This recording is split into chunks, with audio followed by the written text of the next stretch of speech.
Dans cet épisode, on va faire un grand tour du terrain avec plein de projets différents. Et après avoir rénové l'intérieur du studio, on va commencer dans le coin avec un petit problème sur les 2 poteaux de l'avancée. Au fil des années, ils ont complètement pourri sur la partie basse. Et du coup maintenant, ça repose sur plus grand chose. Bon, le fond est encore dur, mais franchement c'est pas fou. Donc seule solution, recouper les poteaux pour retirer toute la partie abîmée et mettre des pieds en métal surélevés. Ce sera quand même plus rassurant comme ça. Maintenant tout repose sur une partie solide du bois. Et pour éviter que ça se reproduise trop vite, j'ai poncé et retraité toute la base. On va pouvoir continuer du bon pied. Avec un autre petit problème juste à côté, au niveau de la terrasse. Bon, je pense que c'est visible, vous voyez le problème. Le carrelage a éclaté de partout. C'est ce qui peut arriver quand on met du carrelage intérieur à l'extérieur. Donc l'idée c'est de faire une petite terrasse en bois de la même taille que ce qu'on a actuellement. Comme ça je serai au même niveau que l'intérieur. Ça permettra d'avoir quelque chose de plus chaud visuellement et surtout beaucoup plus agréable que du carrelage quand on marche dessus. Première étape, on place les plots qui viendront accueillir les lambourdes.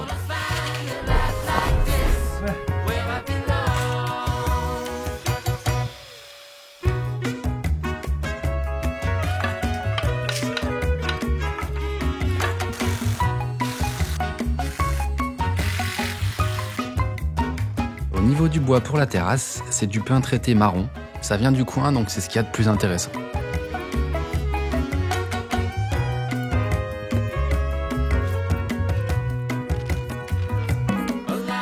Je préfère préciser, normalement sur les lambourdes, on met des bandes bitumeuses pour éviter que ça pourrisse avec l'humidité. Mais vu qu'ici on est couvert, c'est pas forcément nécessaire.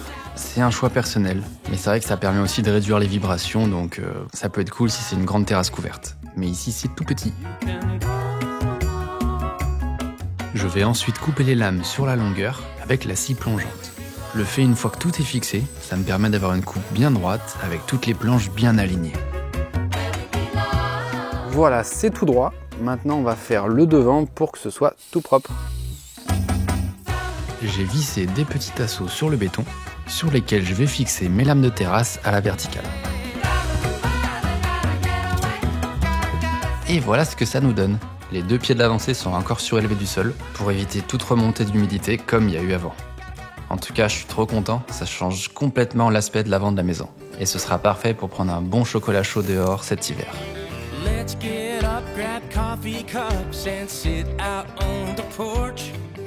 Un peu de bois pour le chauffage, et puis je crois que je suis prêt pour mon hibernation. Je vais juste faire un dernier ajout à l'extérieur du studio. Avec l'hiver qui arrive et les journées qui raccourcissent, et quand je sors la nuit pour rentrer à la maison, je vois absolument rien. Du coup, je vais rajouter quelques éclairages que je pourrais allumer et éteindre avec une télécommande. Pour ça, je vais utiliser la gaine électrique que j'avais sortie à l'extérieur dans la dernière vidéo, qui viendra alimenter des prises tout autour.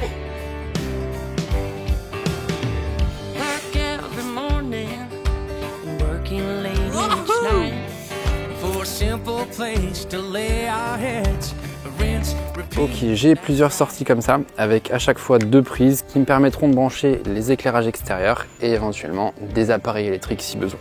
Je vais mettre 4 spots comme ça pour que ça éclaire les bananiers et les mimosas vers le haut. Ça fera une lumière diffuse assez discrète sur le feuillage. Et puis vous me connaissez forcément, quelques loupiottes aussi.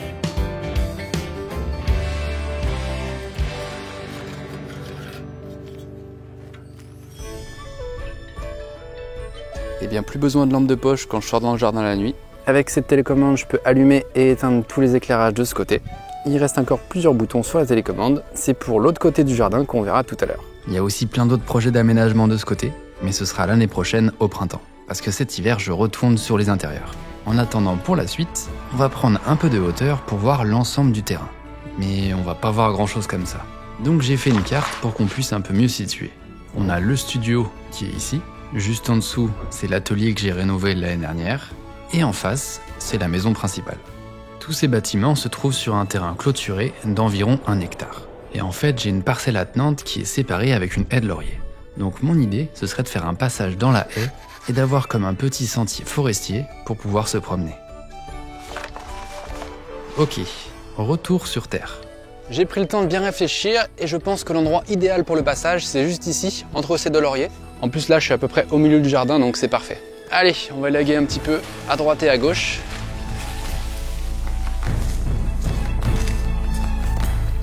Regardez-moi ça si c'est pas magnifique. De ce côté du terrain, on a plein de choses super. Même si c'est pas très varié en termes de végétation, on a quand même des grands chênes majestueux qui trônent sur le reste. Ensuite, évidemment, un paquet de pins maritimes. C'est l'arbre qu'on va retrouver un petit peu partout dans la région. Et c'est vrai que j'ai un penchant pour les résineux. Ensuite, c'est principalement de la fougère et des grands lauriers tout autour. Je pense qu'il y en a au moins 400. Allez, c'est parti pour l'ouverture du passage.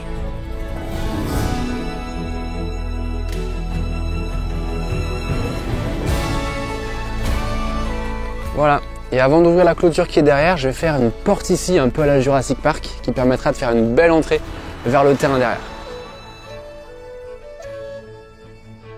Alors, je ne sais pas si vous vous souvenez de l'ancien câble télécom cuivre. J'en avais parlé quand je faisais la tranchée pour la fibre optique. Mais en gros, il y a plein de poteaux qui sont complètement abîmés. Ce qui fait que parfois le câble passe, comme ici, accroché à des arbres avec des tendeurs. Du coup, je vais retirer tout le câble qui sert à rien. Et tant qu'à faire, je vais réutiliser les poteaux.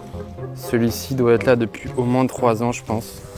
Et ils sont tellement traités qu'il n'a pas bougé d'un pouce. Ils sont vachement traités pour résister à la pourriture, vu qu'ils sont plantés directement dans le sol. Et c'est ça qui les rend quasiment indestructibles.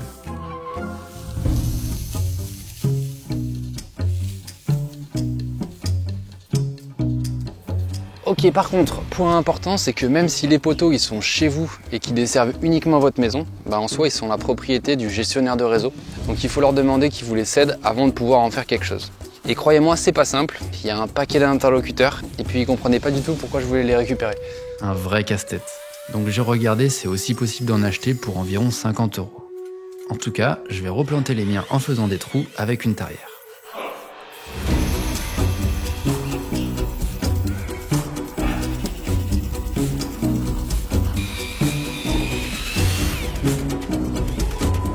Je pense qu'environ 1 mètre de profondeur, ça devrait suffire pour qu'il soit bien ancré. Le plus important, ça va être de bien tasser en rebouchant.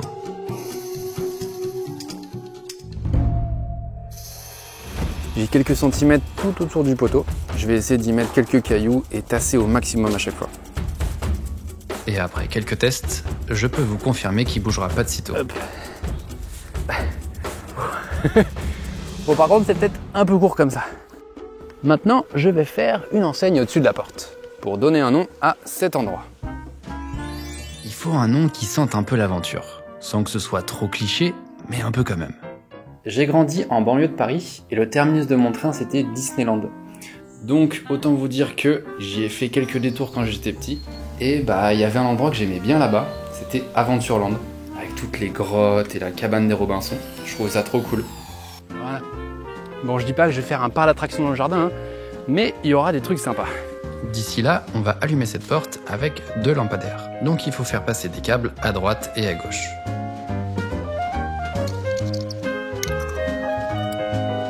Voilà. Vous avez vu, ça ressemble un petit peu à un gland. Comme ça, on reste sur le thème de la forêt, quoi. Au niveau alimentation, j'avais fait passer avec la fibre l'année dernière des gaines vides électriques et télécom. Donc je vais en récupérer une en mettant un nouveau regard. Directement du tableau électrique de la maison. Et ensuite, jusqu'à mon poteau. Ça fait un moment que je veux amener l'électricité de ce côté du jardin, parce que ça me servira aussi pour d'autres projets.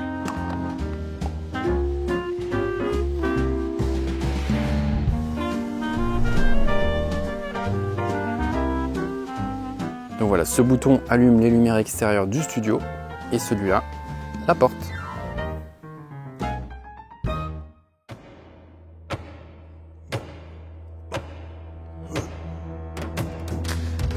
Bon, madame l'aventurière, il y a quelqu'un qui m'avait dit en commentaire la dernière fois, c'est un ninja, C-H-A-T, c'est un peu ça.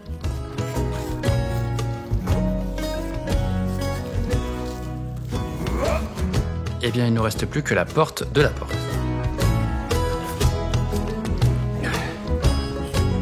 J'ai trouvé ce panneau, je sais pas comment ça s'appelle, c'est pour faire des clôtures.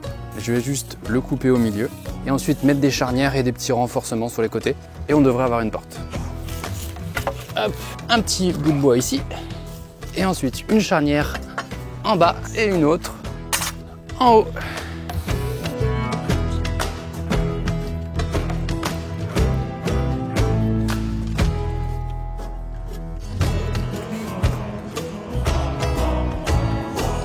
Hé hé. Bah franchement, j'ai pas plus rapide pour faire une porte. Hein. Alors oui, ça résistera peut-être pas aux attaques de sangliers, mais vu que c'est aussi clôturé de l'autre côté, c'est plus esthétique qu'autre chose. Bienvenue. Bon, il va me rester encore quelques petites choses à faire. Déjà, mettre un loquet pour pouvoir verrouiller la porte. Et puis surtout, mettre un coup de lasure ou de saturateur pour que ça se fonde un petit peu plus dans le décor. Parce que le côté bois traité vert, ça dénote un peu. Ce sera du saturateur, couleur tech, pour que ce soit comme l'enseigne au-dessus.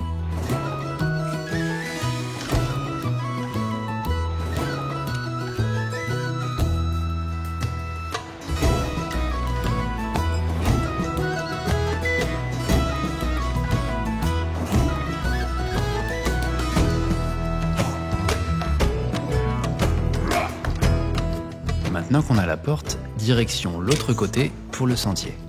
Avant de faire mon chemin, je vais marquer les jolis arbres pour pas prendre le risque de les abîmer. Parce qu'on a plein de trucs assez sympas. Là, il y a un petit chêne-liège qui est en train de pousser. En face, il y a des arbousiers. C'est trop bien aussi. Ensuite, place au débroussaillage pour créer le chemin.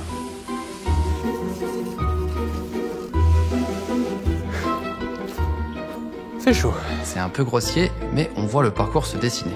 Il va juste falloir que je trouve une solution pour le marquer un peu mieux et éviter qu'au printemps il se fasse complètement recouvrir à nouveau. Donc là, on peut voir le parcours qui s'étale. Et en fait, en dessous de la végétation, c'est du sable fin.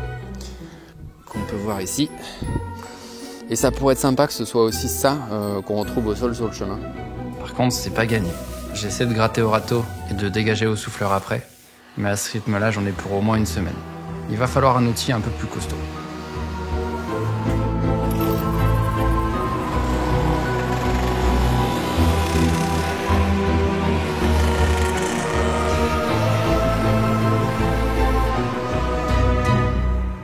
Le but de ce chemin, c'est aussi de pouvoir accéder au terrain et planter des nouveaux arbres pour diversifier. En plus, entre les sécheresses et les tempêtes, certains arbres se retrouvent affaiblis et donc parasités par des insectes qui les font dépérir. Voilà pourquoi c'est important de constamment planter des trucs. Et puis aussi, plein de fruitiers. Quitte à avoir des arbres, autant pouvoir les manger, non? On va pouvoir passer à notre troisième projet. Ça fait très longtemps que j'ai envie d'avoir des poules pour avoir des œufs frais et faire vivre un peu le jardin. Sauf qu'il fallait trouver le temps pour leur faire une belle maison. Mais je crois que c'est enfin le moment de se lancer. Quand je commence un nouveau projet, ça part quasiment toujours d'un dessin plus ou moins précis. Par exemple là, on a la cuisine du studio et on peut voir que d'ailleurs il y avait des meubles hauts sur cette première version. Qu'est-ce qu'on a d'autre? La chambre d'amis. Ah ça c'est intéressant, c'est l'atelier qui est derrière moi. J'avais d'ailleurs l'idée de rajouter une petite extension ici pour pouvoir ranger du bois et tout. D'ailleurs ce sera peut-être un truc que je ferai dans le futur. Et donc bref, on en vient à notre poulailler. Donc là j'ai posé l'idée principale. Et ensuite, si le projet est complexe ou que j'ai des doutes sur les volumes comme ici, je modélise tout en 3D. Ça prend forcément plus de temps, mais ça permet d'avoir les bonnes proportions et de quantifier les matériaux nécessaires pour tout le projet. Donc là, je suis sur Make by Me, qui est le sponsor de cette vidéo, qui est gratuit et français vu que c'est Dassault Systèmes qui est derrière. Et il y a un truc qui est super cool, c'est que si on clique ici, on a une liste avec tous les matériaux qui sont utilisés dans le projet. Et on a aussi un diagramme de coupe qui va permettre d'optimiser tous les tasseaux qu'on va acheter et donc éviter d'avoir trop de pertes. Dans tous les cas, je vous mets le projet en description, comme ça si vous voulez, vous pourrez vous balader un peu dedans, puis voir là comment tout s'emboîte. Et au boulot! Première étape, la structure du poulailler. J'ai pris des poteaux de clôture de 7 par 7 que je vais découper à 25 degrés sur la moitié d'épaisseur. C'est ce qui me permettra ensuite de fixer les chevrons de la charpente.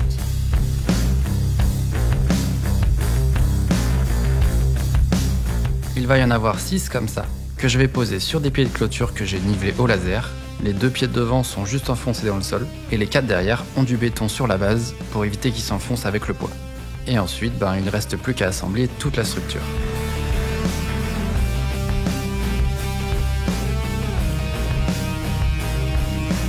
C'est la base qui va me servir ensuite à tout accrocher. C'est du bois de classe 4, parce que vu qu'il tient toute la structure, il faut qu'il soit au maximum résistant aux intempéries. Et en parlant de pluie, on va passer au toit. J'ai fait un assemblage avec des chevrons que j'ai collés et vissés ensemble. En tout, il va y en avoir 3 comme ça, un pour devant, un au milieu et un derrière. Il ne reste plus qu'à les fixer au reste de la structure.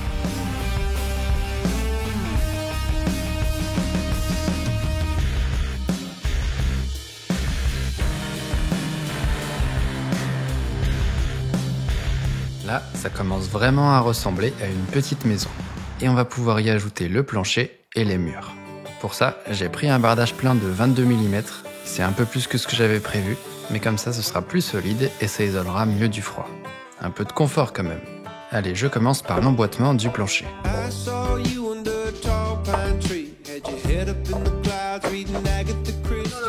Même principe pour la terrasse en haut.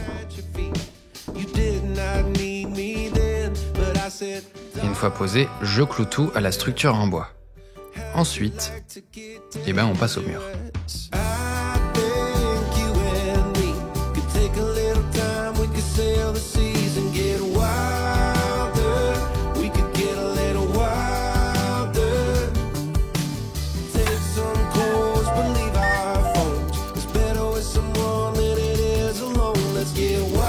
Sur le côté gauche, on va avoir une extension qui va être le coin nu des poules où elles pourront faire leurs œufs. Donc il faut que ce soit bien cosy.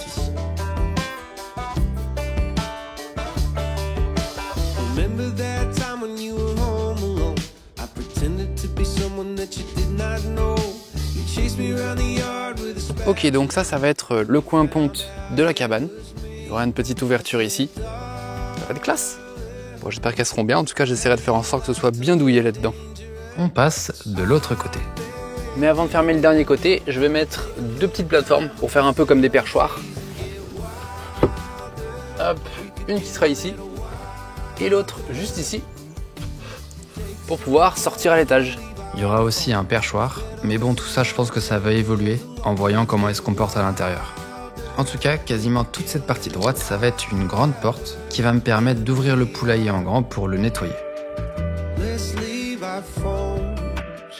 Ça devrait être suffisant pour passer la brosse et nettoyer les popos.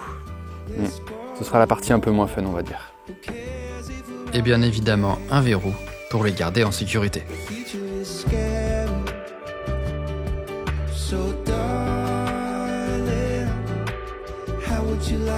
Oh oh! Ah bah oui, je sais, y a pas le toit. Je te fais ça cet après-midi. Par contre, tu descends, hein? C'est pour les cocottes ici. Pour ça, de l'OSB de 12 mm que je vais simplement visser sur les chevrons.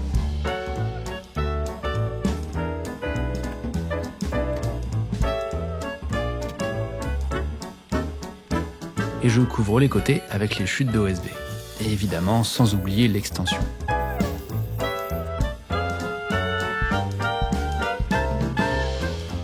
Maintenant, je vais essayer de le rendre plus sympa ce poulailler. Un peu comme si c'était une maison de poupée. Donc déjà, un volet avec un petit cœur au milieu, ça c'est choupi. Et on continue avec un élément assez important. Je vais mettre une petite rambarde tout autour. Et oui, sécurité des poules avant tout. On laisse pas un balcon sans protection quand même.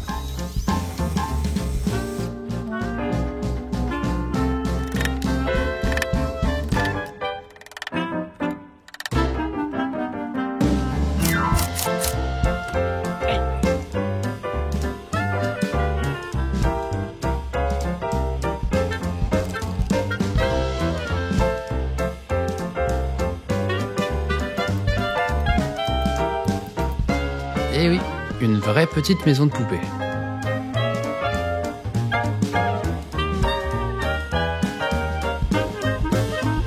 Un petit coup de lasure pour protéger le bois extérieur, parce que c'est du bardage non traité, pour que le côté intérieur soit naturel pour les poules. Et puis comme ça va rajouter un petit côté patiné à l'extérieur. C'est pas plus mal. Quelque chose d'indispensable pour éviter les intrus la nuit, la porte principale. J'ai trouvé ça sur internet, il y a une batterie dedans et c'est vendu avec un panneau solaire, comme ça je suis tranquille.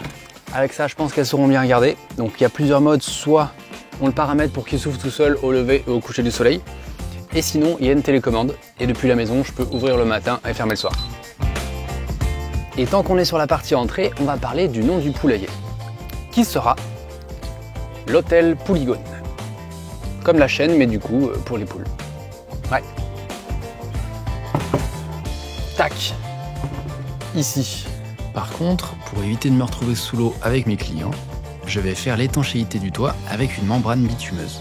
C'est pas très pratique parce qu'il faut le clouer et le coller, mais j'ai pas trouvé mieux, des tuiles ça aurait été beaucoup trop lourd. Donc bah ça fera l'affaire.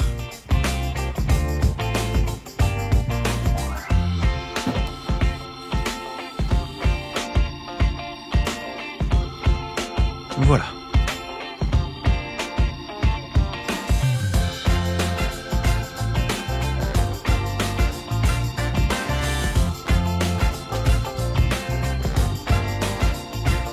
Je sais pas si vous connaissez ça, c'est une tête de tarière qui se met sur une perceuse. Et ça permet de faire des pré-trous pour les piquer. Parce que je vais quand même faire un petit enclos autour du poulailler pour qu'elles puissent sortir tranquillement s'il n'y a personne à la maison pour les surveiller.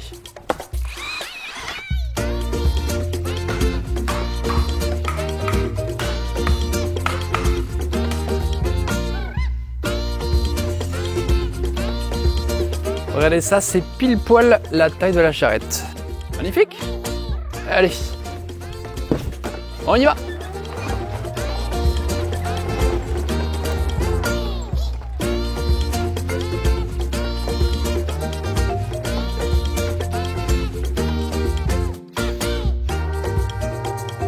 Oh, mais qu'est-ce que c'est? Ne me dites pas que... Et non, c'était un prank, ils sont en bois. Mais j'ai vu que c'était bien de leur mettre des faux œufs pour leur montrer l'endroit. On verra ce que ça donne. Bon et ben ça y est, je pense qu'on est prêt à ouvrir l'hôtel. Pour l'instant, je vais commencer avec 3 poules. C'est déjà pas mal. Nous avons notre poule téméraire, Belle. Ensuite, son acolyte, Bulle, qui est blanche. Et pour terminer, je vous présente... Rebelle. Je te laisse tranquille. Elle est timide, Rebelle.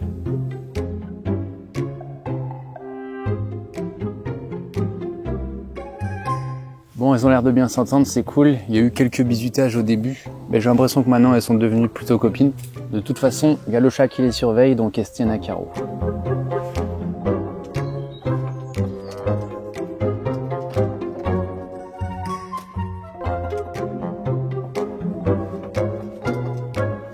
Et il y a un truc que je trouve assez fascinant, c'est de voir à quel point elles sont liées à la lumière.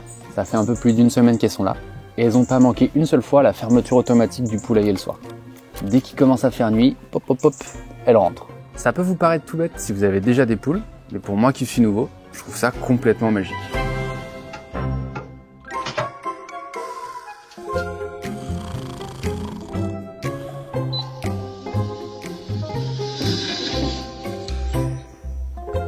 Allez, tout le monde dehors.